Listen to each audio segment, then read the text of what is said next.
No one in that bar knew what was about to happen. Not the bartender wiping glasses behind the counter.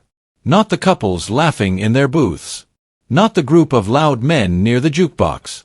And certainly not the man who was about to cross a line he would never forget. The music was playing. Drinks were flowing. The night felt normal, safe, predictable. Steven Seagal sat quietly on a bar stool, dressed casually, head slightly down, looking like just another customer trying to enjoy a peaceful evening. No bodyguards. No spotlight. No attention. To everyone around him, he was invisible. And that was the problem. Because some people mistake quiet for weakness. They mistake calm for fear. They mistake silence for permission. The man across the room noticed Steven. He nudged his friends, whispered something, and laughed.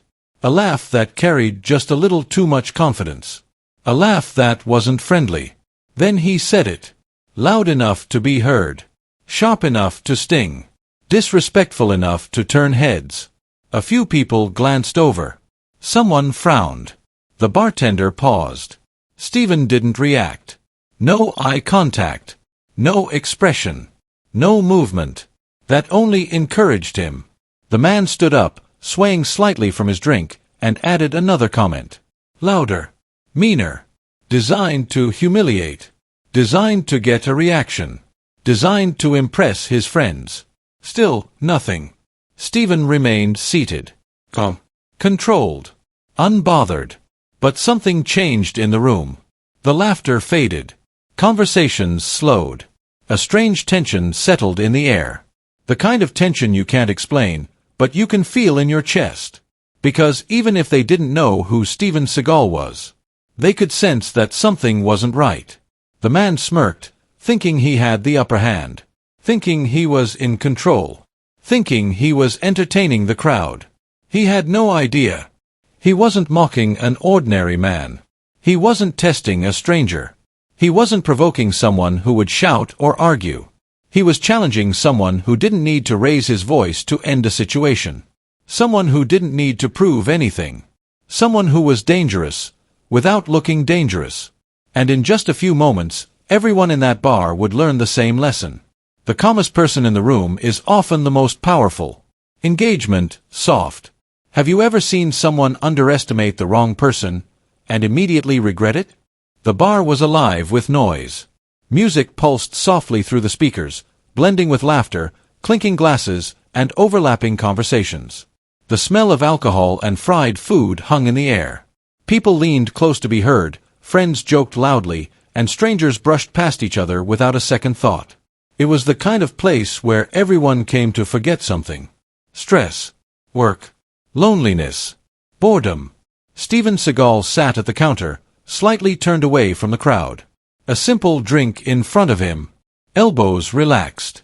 Posture easy. Nothing about him demanded attention. No expensive suit. No flashy jewelry. No celebrity aura. Just a man enjoying his space. To the bartender, he was just another customer. To the crowd, just another face. To the loud group of men near the jukebox, just another target. Those men had been drinking for a while. Their voices were too loud. Their jokes too crude. The kind of group that feeds off each other's energy. One says something stupid, the others laugh, and suddenly they feel powerful.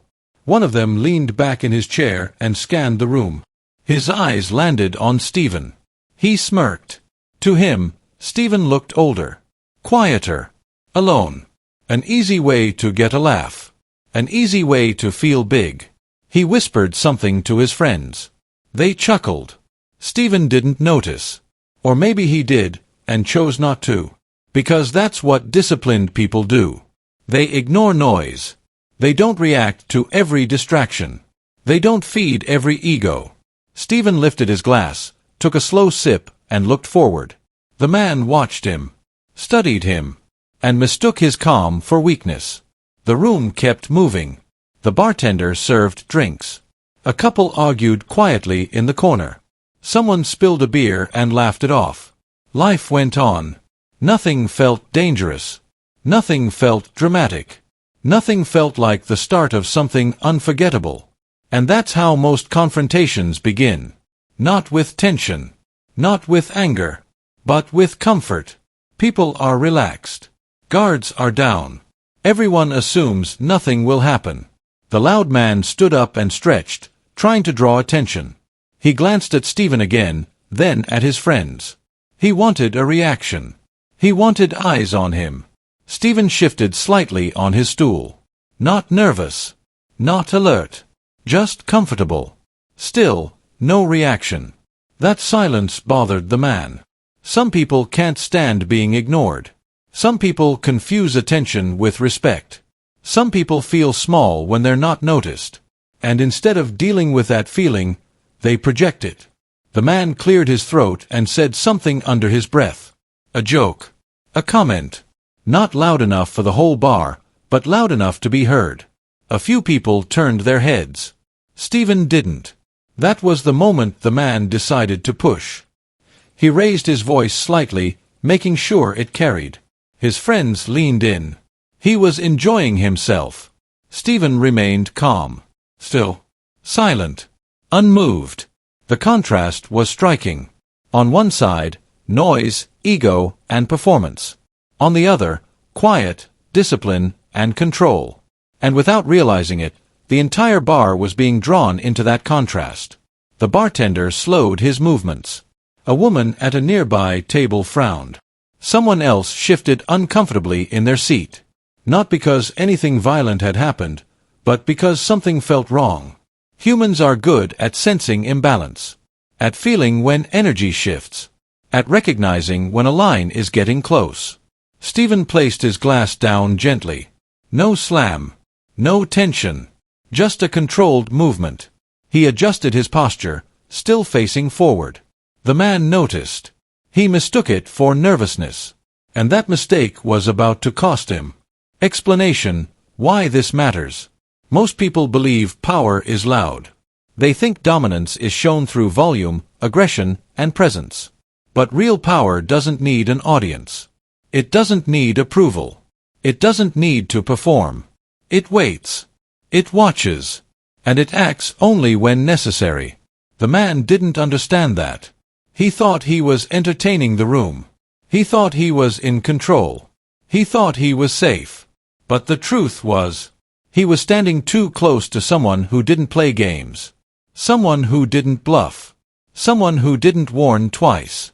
And the calm he was mocking was the calm of someone who had ended situations like this before.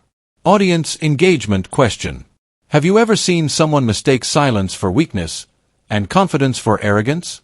Because in just a moment, this bar was about to learn the difference. The man finally spoke. Not loudly at first. Not directly. Just enough to test the water. A sarcastic comment. A cheap joke. Something meant to get a laugh without taking responsibility. His friends snickered. Steven didn't react. That silence should have ended it. It should have been a warning. But for people driven by ego, silence feels like permission. The man leaned back in his chair and raised his voice just a little. Must be nice. Sitting there all alone. A few heads turned. Steven remained still. No glance. No response. No visible emotion. The man's smile widened. He thought he had found his audience. He stood up, took a step closer, and added another comment. Louder this time. More pointed. More personal. The kind of remark designed to embarrass someone in public. The laughter around him grew. But the rest of the bar was changing. A woman near the counter frowned. The bartender stopped mid-pour. Two men at a table exchanged looks. Because it wasn't funny anymore. It was uncomfortable. Steven slowly turned his head. Not sharply. Not aggressively. Just enough to acknowledge the sound. Their eyes met. The man froze for a fraction of a second. There was no anger in Steven's expression. No threat. No challenge. Just calm. Pure, controlled calm. And that unsettled him. Because bullies expect fear. They expect flinching. They expect reaction. They don't know what to do with stillness. The man laughed again, louder than necessary, trying to cover the unease. "Relax, I'm just joking," he said. But he wasn't. He took another step forward. Too close now. In Steven's space. Steven didn't move. That confidence irritated him. So he escalated. He pointed, smirked, and said something meant to humiliate. The room went quiet. Not completely, but noticeably. Chairs stopped scraping. Glasses stopped clinking. Even the music felt distant. Steven's jaw tightened slightly. A small movement. Almost invisible. He looked forward again. Ignored him. And that was the final insult. Because for men like that, being ignored is worse than being challenged. The man's face hardened. His voice sharpened. "Hey, I'm talking to you." Steven didn't answer. The tension in the air thickened. Heavy. Pressing. You could feel it. The man laughed again, but this time, it wasn't confident. It was forced. Nervous. Defensive. He turned to his friends. "Look at him. Can't even respond." Some of them stopped laughing. They were sensing it now. Something was wrong. Steven slowly exhaled. A deep, controlled breath. He didn't look at the man. But he had heard every word. Every insult. Every tone. Every intention. The man took another step. Closer. Too close. Steven shifted his weight slightly. Not to attack. Not to threaten. Just enough to position himself. The bartender noticed. He leaned forward, uneasy. A couple at a nearby table stopped talking entirely. Eyes locked on the scene. Because now it wasn't entertainment. It was tension. The man rolled his shoulders, puffed out his chest, and said one final comment, louder than all the others. Designed to get a reaction. Designed to assert dominance. And this time, Steven turned fully toward him. The bar held its breath. They locked eyes. The man smirked, but his eyes betrayed him. Uncertainty. Doubt. Steven's voice was calm. Low. Even. Walk away. 2 words. Not shouted. Not threatened. Not emotional. Just final. The man blinked. He hadn't expected that. He expected anger. He expected shouting. He expected an argument. He didn't expect command. For a split second, he considered it. You could see it. The doubt. The hesitation. Then pride kicked in. He laughed. Stepped even closer. And said, "Or what?" The room went silent. Completely. No music. No laughter. No movement. Only eyes. Only breath. Only the sound of tension stretching. Steven didn't answer. He simply looked at him. And in that look was something the man didn't understand. Experience. Explanation. Psychology. Disrespect is often a test. A probe. A way to see how far someone can go. People who rely on intimidation push until they meet resistance, and then they decide whether to retreat or attack. The most dangerous moment is when the line is crossed and the other person still remains calm. Because that calm isn't weakness. It's restraint. And restraint always has a limit. The man didn't know where that limit was. He was about to find out. Audience engagement question. Have you ever seen someone keep pushing, even when every sign told them to stop? Because what happened next would change the entire room. Steven took a slow, deliberate breath. Not a rush. Not a snap reaction. Just a measured inhale, filling his lungs and centering his focus. Every muscle in his body was relaxed, but ready. Calm, controlled, disciplined. He could end this in a second. He knew exactly how dangerous he could be if he chose to act. Years of training. Years of discipline. Years of mastering the art of control. Every scenario rehearsed in countless gyms, countless situations, countless quiet moments like this. And yet, he didn't move. He didn't strike. He didn't shout. He didn't escalate. Instead, he placed his hand gently on his wife's arm, a subtle signal, a silent reassurance. Stay calm, it seemed to say. She glanced at him, eyes wide, heart racing, but trusting. She knew he had it under control. The man across the bar, oblivious to the depth of Steven's restraint, took another step closer. He leaned in, smirking, trying to provoke. A comment. A joke. Something designed to humiliate and assert dominance. Steven's eyes met his. Calm. Steady. Unblinking. The bar, which had been buzzing moments ago, now felt like it had slowed down. Every eye in the room was on them. Phones were raised. Conversations halted mid-sentence. The energy of the entire room shifted in response to Steven's quiet authority. And in that silence, a question formed, both in the man's mind and in everyone watching. Will he explode? Will he lose control? The answer was already clear to anyone paying attention. Control doesn't look like rage. Control doesn't shout or threaten. Control doesn't need witnesses. Steven's inner conflict wasn't about anger. It wasn't about ego. It wasn't about proving he could dominate. It was about protection. Protection of his wife. Protection of dignity. Protection of order in a room that could quickly spiral into chaos. He considered his options, silently weighing them. One wrong move could escalate things, embarrass his wife, provoke unnecessary aggression, draw the entire bar into a fight. And yet, the choice was simple: act deliberately, or allow chaos to reign. He stood slowly, deliberately. Not rushing, not forcing his movement. The motion itself spoke, measured, unthreatening, deliberate. He adjusted his stance. Feet firmly planted. Hands relaxed at his sides, ready only to defend, never to strike. He leaned forward just slightly, not threatening, but commanding attention.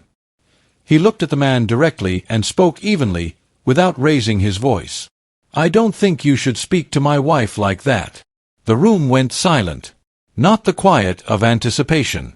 Not the quiet of fear. But the quiet of realization. Every person in the bar felt it. This was someone not to be underestimated. The man's smirk faltered. Pride whispered at the back of his mind, "I can't back down. I won't lose face." But instinct screamed at him, "This is a mistake."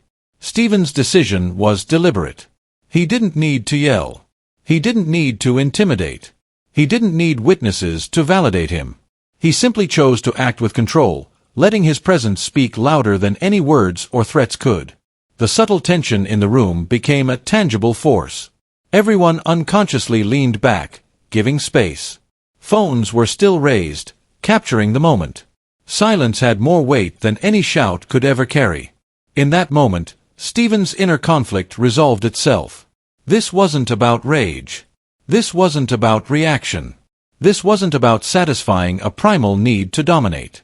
It was about discipline. It was about choosing when and how to act. It was about demonstrating authority without losing humanity. And in that choice, the man across from him realized, too late, that he was no ordinary target. He had misjudged the quiet man. The still man. The controlled man. Explanation. Psychology. Most people think strength is reacting quickly, striking first, proving dominance. But real strength is the ability to restrain yourself when you have the power to act. Restraint is a choice, and in high-pressure situations, it often carries far more weight than aggression. The calmest person in the room often defines the energy of the entire room. The louder one may dominate briefly, but the one in control dictates the outcome. Audience engagement question. If you were standing there, watching someone cross the line, would you act immediately, or wait and assess the situation first? Could you resist the urge to strike even if you knew you could win? The man across the bar took another step, pressing his luck. Pride was blinding him. He was eager to show dominance, unaware that everything he assumed about the quiet man was wrong. Steven's hand remained lightly on his wife's arm, a reminder, a reassurance, a signal of calm confidence. He was the eye of the storm, unmoving. The storm could rage all it wanted, but it would not touch him unless he allowed it. That decision, to act deliberately, to choose control, set the stage for what would happen next. The man had crossed the line. The room was waiting. And Steven had already made up his mind. Audience reflection. How often do we misjudge quiet people? How often do we mistake restraint for weakness? The real danger, and the real power, is in the choice to act calmly when action is most tempting. The man laughed, a nervous, forced sound that barely hid the flicker of doubt in his eyes. "Did I offend you, old man?" he said, stepping closer. His friends chuckled, but the laughter was weaker now, tense, uncertain. Even the bartender froze mid-pour, watching the scene unfold. Steven didn't flinch, didn't raise his voice, didn't move aggressively. He simply stood his ground, every inch calm, composed, and deliberate. The energy of the room shifted. Phones were out. Eyes were locked. Every patron instinctively sensed the weight of the moment. The man's smirk faltered for a brief second. He glanced at his friends. Their laughter had died down. He was losing control of the crowd, and, unknowingly, he was losing control of himself. He reached out, shoved Steven's shoulder lightly, trying to provoke a reaction. A small push, insignificant in any other context. But in that moment, it was the line. Everyone in the room felt it. Gasps echoed quietly. Conversations had stopped. A couple of people instinctively leaned back in their chairs. The room became an invisible stage, the tension hanging thick in the air like fog. Steven didn't stumble. He didn't react with rage. He didn't respond with violence. He simply shifted his weight slightly to shield his wife behind him, a move so subtle it might have gone unnoticed by anyone not paying close attention. But those who were watching felt it immediately. This man, this quiet, disciplined figure, had complete control. The would-be provocateur, fueled by pride and ego, laughed again. A louder, sharper laugh. "Or what? What are you gonna do?" he taunted. The question echoed through the bar. Phones were raised. Eyes widened. Patrons instinctively edged away, unsure of what would happen next. The man thought he had the upper hand. He was ready to humiliate, to dominate, to prove he was bigger, stronger, more important. But he had underestimated the calm in front of him. Steven took one step forward, slow, deliberate. Not aggressive. Not threatening. Just forward, measured, and unshakable. "You need to step back," Steven said evenly, voice low but filled with authority. "Apologize. And this ends." The words carried weight. Not volume. Not force. Just the quiet authority of someone who didn't need to fight to be heard. For a moment, the man hesitated. A flicker of doubt crossed his eyes. But ego is a dangerous guide. Pride whispered, "I can't back down. I can't lose face." He shoved Steven again, this time slightly harder. The bar seemed to hold its breath. The tension reached a peak. The entire room sensed the crossing of a line. It was invisible, but undeniable. This was no longer just a confrontation. This was a test of strength, restraint, and control. And the man across from him had no idea who he was testing. Steven's body language remained calm, composed. Feet firmly planted, hands relaxed at his sides. Not threatening, not reckless, but every motion deliberate, controlled, and ready. Every micro-movement communicated one thing: don't mistake calm for weakness. He could end this in a heartbeat. He knew it. Everyone watching knew it instinctively, even if they didn't understand how. The man's friends were starting to realize it too. Their smirks faded. Their laughter died. Phones continued to capture the moment, recording what could become a viral lesson on restraint and authority. Steven finally spoke again, calm, deliberate. "This doesn't need to get worse. You still have a choice." The man laughed again, nervously. His aggression was fading, replaced by confusion. He thought he was in control. But he wasn't. The calm presence in front of him was dictating the energy of the room. For a brief instant, silence dominated. The room, the music, the people, everything faded into the tension of this encounter. And in that pause, a subtle realization began to creep into the man's mind. He had underestimated. He had overstepped. He was standing before someone whose power was measured, disciplined, and precise. Explanation, psychology. Confrontations escalate when one person misjudges the other. People often confuse aggression with strength and loudness with dominance. But the moment you meet someone calm, confident, and in control, the balance of power shifts. True authority is felt, not shouted. The room senses it instinctively, which is why everyone stopped laughing, everyone leaned back, Everyone paused. Audience engagement question. If you were standing there, watching someone push another person repeatedly in public, would you intervene? Or would you wait to see how the calm individual responds first? Could you resist stepping in immediately, even if you wanted to? The man leaned in again, a final push, testing limits. But Steven remained unmoved. The calm, deliberate authority of his presence told the entire room one thing: disrespect has a cost. In the next moment, the line had been crossed. And everyone in that bar was about to witness something unforgettable. The room had gone completely silent. Phones were raised, capturing every subtle movement. Patrons leaned forward, frozen, sensing that what had begun as a noisy, ordinary night had transformed into something extraordinary. The man smirked, trying to maintain the illusion of control. "That's what I thought," he said, forcing a laugh. But it sounded hollow, even to him. The laughter no longer drew friends in, it only emphasized how wrong he had been. Steven Seagal didn't move aggressively, didn't shout, didn't react with rage. He simply stood, calm and measured, like a mountain that the wind could blow against but never topple. Every muscle relaxed, every breath steady, every eye in the bar locked onto him. The man's confidence faltered, replaced by tension. He realized, too late, that he had miscalculated. He raised his hand again, intending to shove or strike. Pride, ego, and the adrenaline of the moment had taken over his reasoning. But he had forgotten something crucial. This was not a man who relied on chaos to assert power. This was a man who wielded control like a weapon. In one smooth, precise motion, Steven acted. Not with rage. Not with violence. Not to punish. He shifted his stance slightly, just enough to redirect the man's arm mid-motion. The shove he had attempted met invisible resistance. The movement was subtle, almost imperceptible, but completely effective.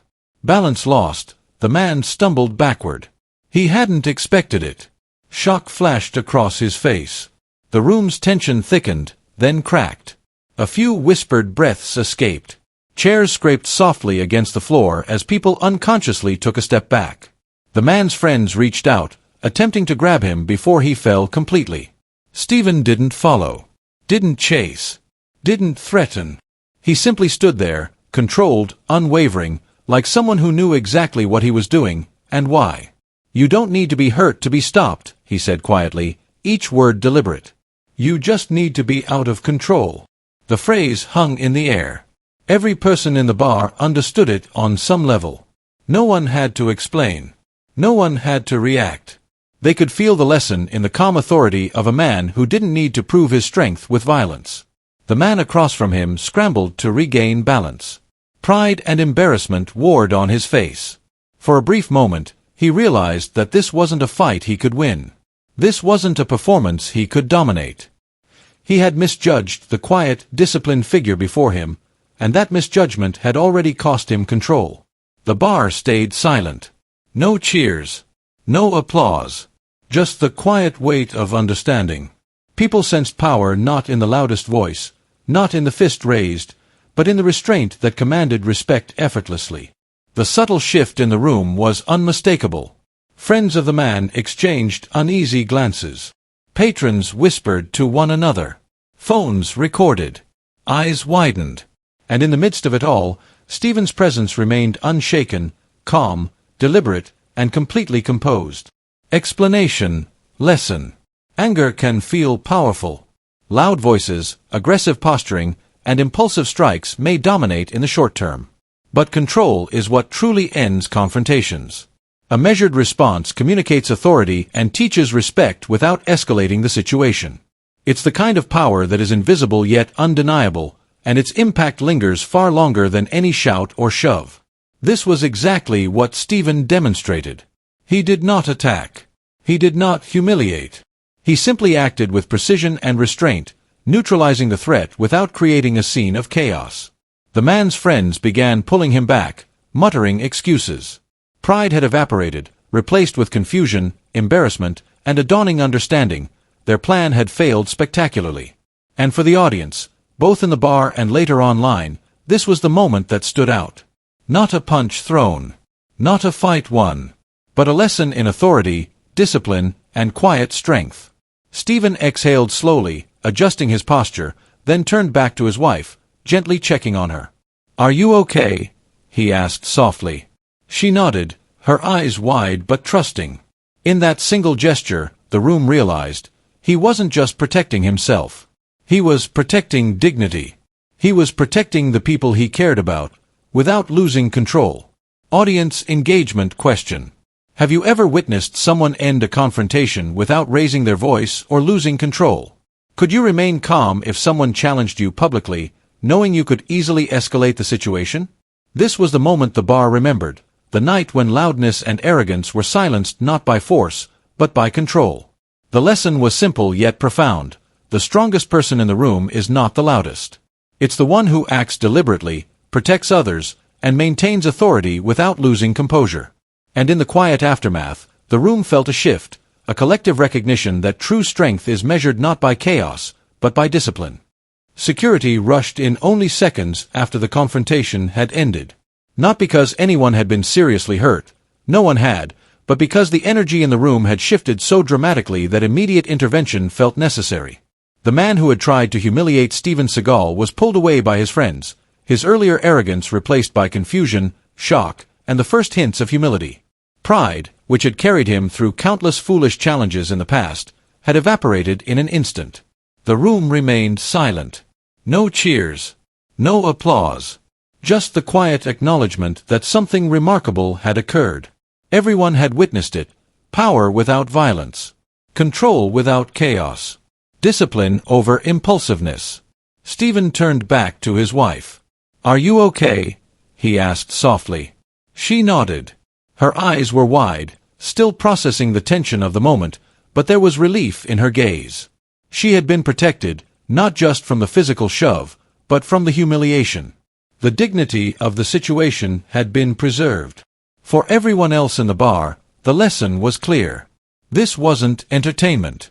This wasn't a fight for social media views or bragging rights. This was an example of authority in its purest form, quiet, deliberate, and deliberate. The patrons began whispering among themselves. Phones were lowered, but the impression had already been recorded in memory and in the videos circulating online. The lesson had been captured, both literally and figuratively. Some tried to laugh it off. Others nodded subtly, as if recognizing the rare and powerful moment they had witnessed. The man's friends muttered apologies, though they lacked the confidence to make them fully sincere. Their energy had been deflated. Their presence in the room had been reshaped by someone who didn't need to dominate loudly to assert authority. Steven picked up his glass, returning to the calmness of his earlier stance. No drama. No further display. Just measured, silent control. By the next morning, the story and the video were everywhere. Not because of violence, not because of shocking action, but because of what didn't happen. The bar had not erupted into chaos. The man had not been humiliated beyond recognition. No punches had been thrown. And yet, the entire experience had left a lasting impression. Explanation. Lesson. True strength is not the ability to strike first, to dominate physically, or to intimidate loudly. True strength is the ability to control yourself, protect others, and end situations efficiently without unnecessary aggression. The quiet authority Steven displayed made it clear that anyone can provoke. Anyone can shout. Anyone can push. But only a disciplined, controlled individual can silence arrogance without raising their voice. It was a lesson in restraint. A lesson in dignity. A lesson in presence. The story spread across social media because people recognized the value of what they had seen. They didn't share it for shock. They shared it for the principle. For the reminder that sometimes the most powerful act is the one you don't have to force. Audience engagement question. If you were in that bar, would you have known how to stay calm under the same circumstances? Could you exercise restraint even if provoked publicly? Another lesson became apparent. The strongest person in the room isn't the one making noise, showing off, or drawing attention. It's the one who quietly watches, waits, and chooses the moment to act, not out of anger, but out of necessity. Steven's actions also reminded the audience that protection comes in many forms. He didn't strike. He didn't humiliate. He didn't allow the situation to escalate unnecessarily. Instead, He neutralized the threat while preserving dignity for everyone involved. The bar's patrons, the man who had tried to provoke, and even bystanders later online all carried that lesson forward. They remembered how restraint can be more impressive than aggression. How calmness can be more commanding than chaos. How the presence of someone in control changes the energy of an entire room. In the quiet aftermath, Steven returned to his drink, his posture unchanged, calm restored. The bar resumed its usual activity slowly. Music played. Glasses clinked. Laughter returned. But the memory of what had just happened lingered, for some, a reminder of respect, for others, a warning never to underestimate the quiet, the disciplined, the prepared. Final engagement question. Comment driver. If you believe real strength is discipline, not rage, type respect in the comments. And then answer this. Would you have had the courage to stand your ground in that moment, without losing control, knowing you could easily react impulsively? Because that night proved something unforgettable. The strongest person in the room is not the loudest, not the fastest, not the most aggressive. It is the one who protects without losing control, who commands authority quietly, and whose calm presence defines the room. That is power. That is discipline. That is respect. And in that bar, everyone witnessed it firsthand.